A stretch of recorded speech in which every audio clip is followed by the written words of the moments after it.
Kufit, yani sehemu zote tunaweza kufit. Unaweza kuwa mwanafunzi, unaweza kuwa mama, unaweza kuwa nani, chochote unachohitaji kuwa na kuwa. Okay. Ni vitu gani ambavyo unavikumbuka kwenye moment ukiwa umevaa mavazi ya wanafunzi kwa sasa hivi? Labda kuchelewa shule. Kuna kukata sana hiyo. Break, yes. Kuna ile break, kuna kuchapwa na mwalimu, umekosea labda haujafanya vipindi, kuna nusu hujamaliza.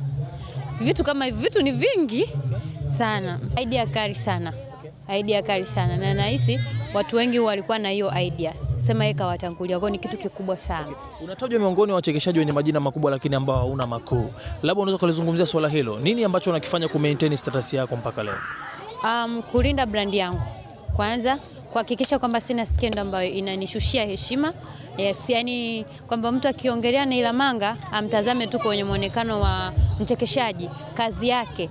Asiongelee kwamba alishakufanya kitu fulani, alishakufanya kitu fulani kwenye engo mbaya. Yes, nalinda sana brand yangu. Hivi unajisikiaje labda ukahusishwa kuwa na mahusiano labda na mchekeshaji mwenzako?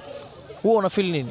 Sijawahi kuhusishwa kwa sababu sijawahi kuwa na mahusiano na mchekeshaji yoyote, na sitegemei kama nitakuwa na mahusiano na mchekeshaji kwa sababu ni watu ambao nawachukulia kama kaka. Wengi ni wakubwa kwangu na wengi ambao wamebaki ni wadogo kwangu, au wengine hatuwezi kumatch. Kwa hiyo siwezi kuwa na mahusiano na mchekeshaji. Kwa mfano mtu labda akawa anakutaka kukuapproach wewe kwa muonekano wako, lakini pia na ule uchekeshaji wako, anakuamini vipi kwamba umekubali?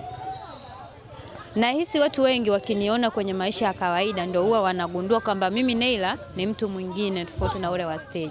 Kwa hiyo anapokuja anakuwa na akili zake timamu kwamba okay, mtu naenda kukutana naye si ule wa stage. Huyu ni mtu mwingine ambaye naye ana akili timamu. Kwa hiyo tunaongea kikubwa, sio kikomedi.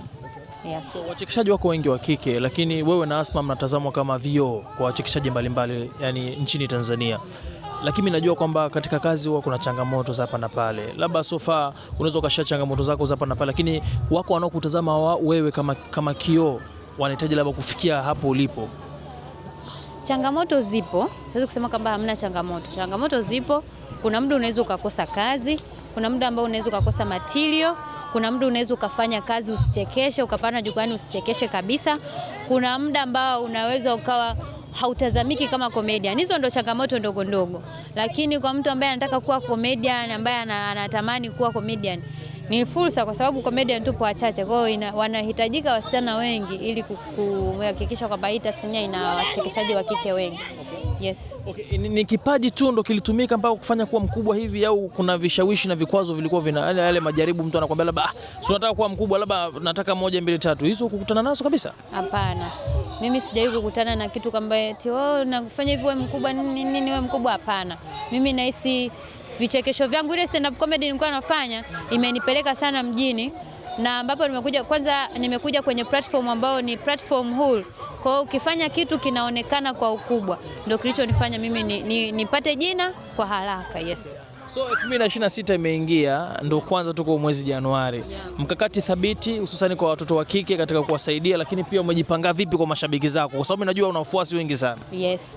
Kitu ambacho nimejipanga ni vitu vikubwa kulingana kwamba ndo mwaka unaanza. Kwanza tunaenda kuzindua kampeni yetu ambayo itakuwa inahusisha masuala ya Explorer.